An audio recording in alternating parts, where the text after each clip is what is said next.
Hi everyone, my name is Aadan Cisneros. Welcome to our presentation on the landmark Supreme Court case Tinker v. Des Moines Independent Community School District. This was decided in 1969, and this case is one of the most important rulings in student free speech rights in American history. Hi, my name is Mason Medeiros. We chose this case because it directly affects students even today. It answers a core question: do students lose their First Amendment rights when they walk into a public school? In our presentation, we'll cover the background of the case, why the Supreme Court agreed to hear it, the majority and discerning opinions, the long-term impact on society, and we'll close by sharing whether we agree with the decision. Okay, now we're going to be moving into some background and why the Supreme Court took the case. So in 1965, a group of students in Des Moines, Iowa, including Mary Beth Tinker, her brother John, and their friend Christopher Eckhart, or however you pronounce it, I don't know, decided to wear black armbands to school to protest the Vietnam War. Their goal was to call for a truce, but the school district heard about the plan ahead of time and created a new policy banning armbands. When the students wore them anyway, they were suspended until they agreed to return without the bands. The students and their families argued that the school violated their First Amendment right to free speech. After losing in the lower courts, they appealed to the Supreme Court. A few reasons why the Supreme Court agreed to hear the case. First of all, the case raised a major constitutional question about the First Amendment. Are silent symbolic protests in school protected speech? Second, there was national significance. The Vietnam War was extremely controversial, and the issue of student protests was becoming widespread. And third, the lower court's reasoning needed clarification.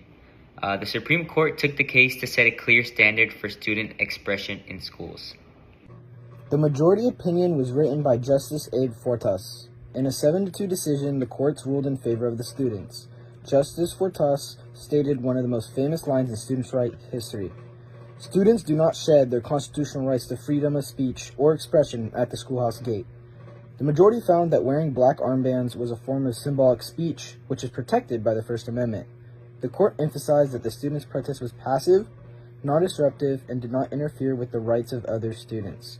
The key legal test the court established was this: schools can't censor student speech unless they can reasonably forecast that the speech would cause a material and substantial disruption to the educational environment. Since no disruption occurred, the court ruled the school act unconstitutionally.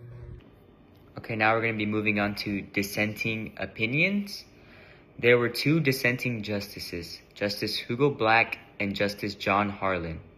Justice Black took a very strict view. He argued that the Constitution does not give students the same free speech rights as adults in all settings. In his view, the armbands did cause disturbance because they distracted students and took attention away from learning. Black also warned that this decision would encourage students across the nation to defy school authorities.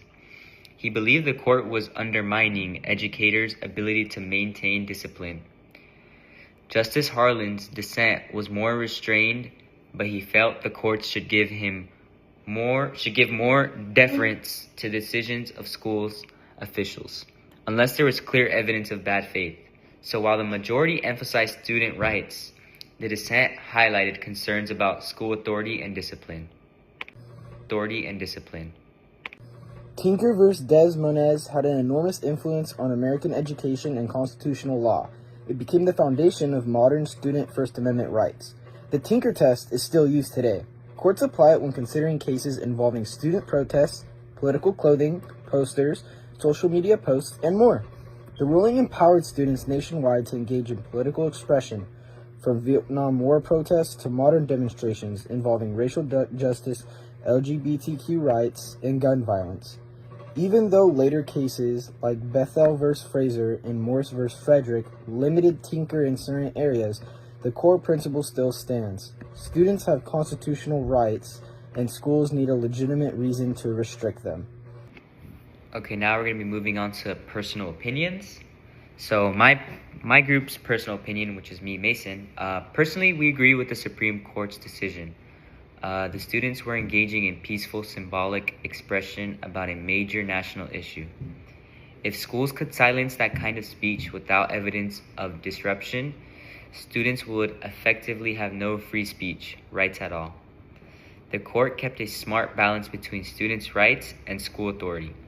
The armbands cause no harm, and protecting political expression is essential to democracy. I also think the decision encourages students to think critically and engage with important issues.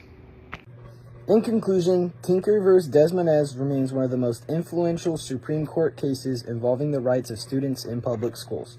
It established that students retain their constitutional rights and that the school must show a real risk of disruption before censoring expression.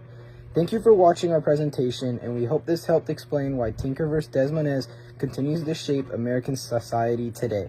We look forward to your comments and additional insight about this important court case.